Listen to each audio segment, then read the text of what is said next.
أعوذ بالله من الشيطان الرجيم. بسم الله الرحمن الرحيم. يا أيها الذين آمنوا إذا لقيتم فئة فاثبتوا واذكروا الله كثيرا لعلكم تفلحون. وأطيعوا الله ورسوله ولا تنازعوا فتفشلوا وتذهب ريحكم واصبروا إن الله مع الصابرين.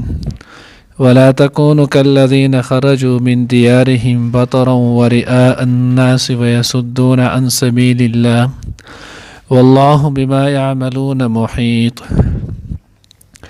نانی درس کے انشاءاللہ العزیز سورة انفال پارہ نمبر 10 رکوع نمبر 6 آیات نمبر 45 46 47 درې آیاتونه چې نو هغه ویلې کېږي.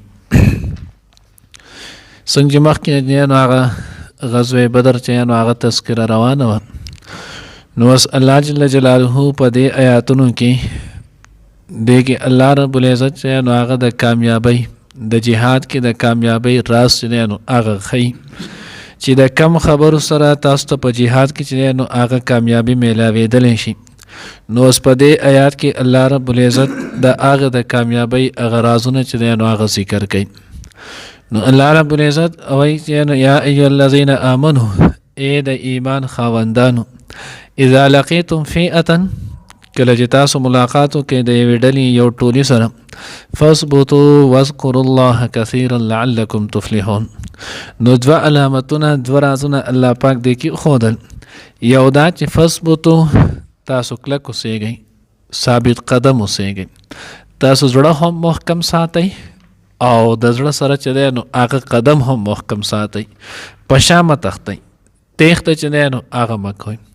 او دا چې د جنګي اتیار په لحاظ سره وکتلی شي نو دا تقریبا ټوله دنیا کې که هغه مسلمانان دي او که هغه کافر دي، د هغوی چې دی نو هغه خپل پوج ته، د هغوی چې دی نو هغه خپل جنګجو ته، د هغوی ته چې نو هغه دا طریقه ښیي چې هر صورت وي خو شاته چې دی نو هغه تیښته بنئ، ثابت قدمی چې دی نو هغه به تاسو کوئ، تښتئ به چې دی نو هغه نه.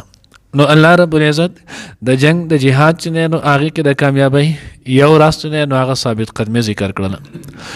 دویم راز واذکروا الله کثیرا لعلکم تفلحون، د الله ذکر کوئ ډېر ډېر د پاره د دې چې تاسو کامیاب شئ. نو دویم راز الله جل جلاله چې دی نو هغه ذکر وښودو.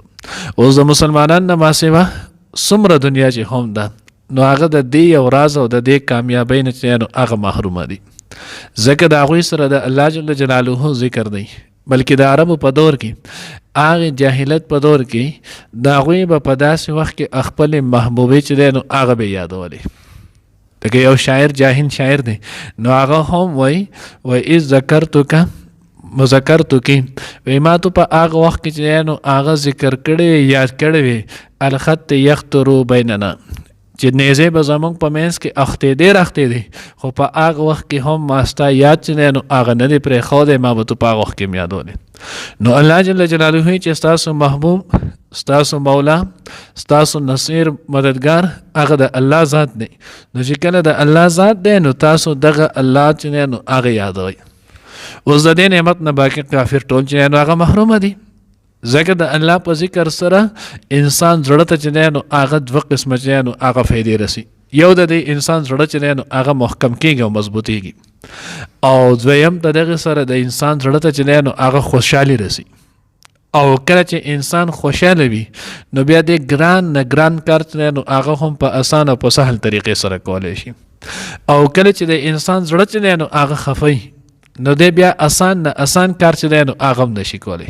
بلکې تاسو ګورئ اکثر چې انسان خفی نو چې ډوډۍ د انسان ضرورت هم نه ګورئ، او دا آسان کار هم دی، خو د انسان بیا هغه چې ډوډۍ ته چې دی نو هغه هم ډډې نه لګي، ولې د ده زړه چې دی نو هغه خفی.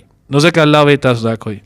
بل ذکر دا یو آسان عبادت دی، دی باندې چې نو هغه د الله رب العزت چې نو هغه دغه فایدې پرې ډېرې دي، او عبادت انتهایي آسان دی. ګوره د اودس ضرورت ورته نشته، دغه شان د پاکو جامو ضرورت ورته نشته، د خاص وخت چې نو هغه ورته ضرورت نشته، د خاص کیفیت چې نو هغه ورته ضرورت نشته. لکه اوس مونږ دا درس کوو، خو دې ته به هم ښه ښکلی چې نو هغه یا تحیت په شکل یا پرتل په شکل په ادب کېناستل غواړي، خپې نشي غځولی، ملاسته باندې چې نو هغې نشي ویلی، ذکر چې نو هغه په هغه صورت باندې هم کولی شي. دغه شانته چې نو هغه قبلې ته مخ کول پکې نشته، آداب کې شته، خو نور که تو ذکر کوي نو دا په هر صورت باندې چې نو هغه انسان کولی شي، دې قسم مشکل چې نو هغه نشته. نو دې وجه نه او دویم وګورئ الله رب العزت هر عبادت چې نو هغه مخصوص ذکر کړی. روژې چې نو هغه ذکر کړی ده نو په ټول کال کې نو هغه یو میاشت نه یا یو کم دېرش او یا دېرش. حج چې نو هغه دی چې یو پیره دی، زکات دی چې د هغې یو معیار چې نو هغه ښودلی په دغې طریقې سره دا کول دی، مونځ دی چې په شپه ورځ کې چې نو هغه 5 مونځونه دي. هر عبادت هغه الله پاک محدود ذکر کړی. سیوا چې نو هغه د ذکر نه ذکر د الله وایي چې نو هغه واذکر الله کثیرا، ډېر کوه چې څومره د چار کېږي دومره چې نو هغه د الله ذکر کوه، بار چې نو هغه توبه کوه، استغفار کوه، کلمه طیبه وایه، درود شریف وایه، د الله چې نو هغه ذکر کوه. فایده لعلکم تفلحون، د پاره دی چې تاسو کامیاب شئ، کامیابی ته چې نو هغه ورسئ. دریم راز اطیعوا الله ورسوله، حکم منئ د الله او د الله د رسول، یعنی که حالت د جنگ کې جهاد کې چې نو هغه او که دغه شانتي چې نو هغه په عام حالت کې، خو په هر صورت کې د الله حکم او د الله د پیغمبر طریقه مقدم کړئ. نو چې کله تاسو د الله حکم او د الله پیغمبر ځان ته طریقې مقدم کړله، په دې باندې تاسو کاربن شوي، کامیابی به ستاسو سره چې نو هغه په هر صورت کې. او د هغې یوه کرشمه تاسو په بدر کې ولنه چې په بدر کې چې نو هغه تاسو د الله حکم او د الله د پیغمبر طریقه مقدم کړه، د الله حکم مو ټکراو نه کو، د الله په پیغمبر باندې چې نو په خبره باندې ملبیک ویلو، الله رب العزت د لبیسرو سامانه کې چې نو هغه کامیابی او کامرانی چې نو هغه درکړله. نو څوک دی هم د الله حکم او د الله د پیغمبر طریقه مني، په دې باندې چلیږي، الله رب العزت به بغیر د اسبابو نه د چې نو هغه د دنیا او د آخرت کامیابی ورکړي. الله به دې موږ ته چې نو عمل نصیب کړي. اوس دین اخوا دا دوه کارونه چې نو هغه الله پاک کوي ودا مکوي. ولا تنازعوا، او سلورم چې نو هغه راز د جهاد کې د کامیابی هغه الله پاک ذکر کوي، وی تاسو په آپس کې چې نو هغه توڑ پوڑ مکوي، آپس کې بے اتفاقی مکوي، آپس کې چې نو هغه جنگ جګړه مکوي. ولی که تاسو آپس کې جنگ جګړه پیدا کړله، آپس کې مو بے اتفاقی پیدا کړه، نو الله جل جلاله د هغې دوه نقصانه چې نو هغه ذکر کړل. فتفشلوا وتذهب ريحكم. فتفشلوا یو دا چې تاسو مچنه نو هغه بوزدل شي، ولې چې کله تاسو په خپس کې د یو بل سره تو مې جوړ شي، نو بیا بس تاسو پرونه کې د خپس کې د یو بل چې نو قدر او قیمت ختم شي. نو چې کله تاسو په خپس کې د یو بل سره د هغه قدر او قیمت نشته، نو بهر چې نو هغه به کافر ستانه سوېریږي.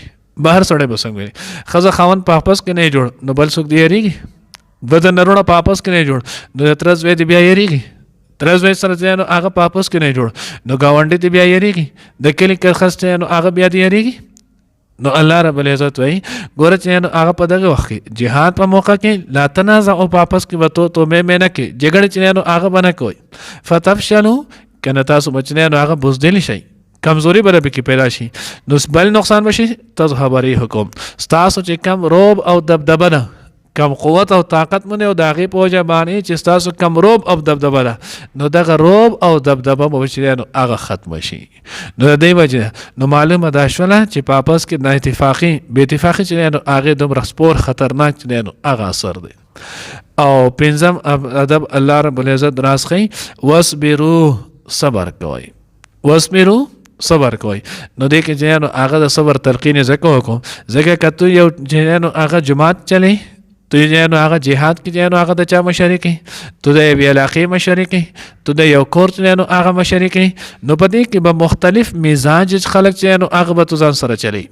نو چې کله تا د مختلف مزاجونو خلک راټینګ کړي دي او دا تو چلی دوی په یو نهج باندې چې نو هغه تراولي، دوی په یو کار باندې چې نو هغه تراولي، نو په دې کې پتا باندې چې نو تان هم کیږي، په دې باندې بچنه نو هاتو به کې ملامت کېږي، هم دې کې وستا چې نو جاني مالی چې نو هغه تاوان هم کېږي، په دې کې وستا په عزت باندې چې نو هغه هم کوته چوتېږي. نو بعضی وخت کې اکثر خلک دی ته مړ خپل کار به کې خدای دې کافر د دنیا وای تیر کی موضوع چې نو هغه سوم سره حق هم چې نو هغه دا کېږي. الله وای نه واصبروا، که تاسو دغه کامیابی غواړئ نو د دې لپاره صبر چې نو هغه وکړئ. نو کاغه ته کور کې کامیابي غواړي، کاغه ته چې نو هغه په علاقه کې غواړي، کاغه ته په جماعت کې غواړي، کاغه ته په تنظیم کې غواړي، کاغه د جهاد په میدان کې غواړي، او کاغه د ملک په سطح غواړي. نو د دې کې د لوی کار چې نو هغه سره صبر مظاهره، صبر چې نو هغه وکړي، فائدہ به سمېلاويږي. ان الله مع الصابرین. الله رب العزت چې نو هغه د صبر کوونکو سره دی. نو چې کله تاسو صبر کولو لله فی الله، نو الله رب العزت به د دې ثمره او فائدہ چې نو هغه به تعالی درکوي. بیا ولا تكونوا كالذين خرجوا او بل عمل الله پاک دا خې دا بنه کې نو یو عمل بره اوې ولا تنازعوا. نو سلور او چې او عملونه دي او کې سلور چې نو هغه د کول دي د وسبرو پورې هغه تیر شو، او د تنازعونه یو هغه دی او دوه په دې آیت کې ذکر کیږي چې دا درې کار چې نو هغه باندې کوي تاسو به کامیابی ملایږي. نو یو هغه مخکې آیت کې تیر شو، اوس آیت نمبر 47 کې دوه جن وای ولا تكونوا كالذين خرجوا من ديارهم. آی کسانو په شانتي مکه کېږي کم کسان چې د خپل کورونه نه وتلو بطرا ورئاء الناس، غرور بنا کوي، تکبر بنا کوي، ځکه تکبر بدترین شیز دی. الله پیغمبر چې نو هغه فرمان مبارک دی دې څه مفهوم دی چې نو وایي چې الله وایي چې ریا د تکبر د ردائی دا زما صادر دی، او څوک چې زمانه دا اخلي نو زه به چې نو هغه جهنم ته داخلو. څوک چې تکبر کوي زه به چې نو هغه به ذلیل کوم. نو یو تکبر مکوئ. ابو جهل په تکبر راوته وکنه، تکبر یې وکړو، اکړ یې وکړو. ځکه چې نو مخکې مونږ واقع تفصیلي ویلي وه. بیا چې کله دې رانو د ابو سفیان قافله چې نو هغه په خیر باندې ووتله بچ شوله. نو چې کله بچ هم شوله ابو سفیان ورته ګوره تاسو راتلی چې نو د خپل مال حفاظت دپاره مال چې نو هغه محفوظ شو، موږ د هغوی نه راخلاص شولو، اوس تاسو واپس شئ. نو ابو جهل صحیح نه داسې چېرته کېږي، زه به بدر ته ځم هلته به څو ورځې موږ چې نو هغه به سرکشي کوو، بیا به هلته موږ چې نو هغه سندرې وایو، ډمامې به وهو، هلته به موږ چې نو هغه جنکۍ ګټو، دا ټولې قصې به کوو، بیا به راځو. نو تکبر یې وکړلو که نه. حالن کې چې نو هغه ډېر شي سردارانو پکې هم دا خبر وکړه چې اوس واپس کېږو، زموږ چې کوم مقصد و هغه خو حاصل شولو. نو چې حاصل شو ولې نه کېږي، اوس به واپس لاړ شو. نو بطره الله وایي تکبر به نه کوئ، کار کوي. نو به کار د کامیابی راز نه نو هغه دا چې په دې کې تکبر نه کوي، کامیابی د الله درکو نو الله شکر به ادا کړي. ورئاء الناس او اوم راز الله پاک ذکر کړلو، ریا بنه کوي، شو بنه کې خودنه چې نو هغه بنه کې کوم عمل کوي نو صرف د الله د پاره وکي، اخلاص چې نو هغه به کې پیدا کی. نو د ریا هم وکړه. نو ابو جهل وی چې زو خلکو ته خیمه چې بیا د پاره زمونږ د قریش خلاف چې نو هغه څوک نه راځي، جو خلکو ته وخت ولا کنه او یا د ملدار شول او یې قید شولو، دنیا مال او سامان چې نو هغه د هغوی هغه مال غنیمت جوړ شولو. نو الله وی دا درې کاره مه کوئ او څلور کاره کوئ، نو تاسو ته به نو کامیابي او کامراني چې نو هغه میلاویږي. ویصدون عن سبیل الله والله بما یعملون محیط. الله رب العزت چې نو هغه څه باندې چې دوی کوي هغې باندې الله پاک احاطه کوونکی دی. الله دې خبر دی. الله دې موږ ته صحیح پوهه نصیب کړي. یا ایها الذین آمنوا اے د ایمان خاوندانو، اذا لقیتم کله چې تاسو مقابل شی مقابله وکړئ، فئة د یوې ډلې سره فاثبتوا نو کلک اوسئ، واذکروا الله او یاد کړئ الله پاک لره کثیرا ډېر، لعلکم تفلحون د پاره د دې چې تاسو کامیاب شئ. واطیعوا الله ورسوله او حکم منئ د الله او د رسول، ولا تنازعوا او د یو بل سره جګړه مه کوئ، فتفشلوا وتذهب ريحكم کني بزدل بشي وتذهب ريحكم او لاړ بشي ستاسو روبو، واصبروا صبر کوئ، ان الله بشک الله پاک ما صابرین د صبر کوونکو سره دی. ولا تکونوا او مکیږئ کالذین پشان دای کسانو خرجو چې وتلو من دیارهم د خپلو کورونو نه، بطرا په غرور سره، ورئاء الناس او خلکو ته په ځان ښودلو سره، ویصدون او منع کولی خلق عن سبیل الله د الله د لارې نه، والله الله پاک بما په هغه څه یعملونه چې دوی کوي محیط احاطه کوونکی دی.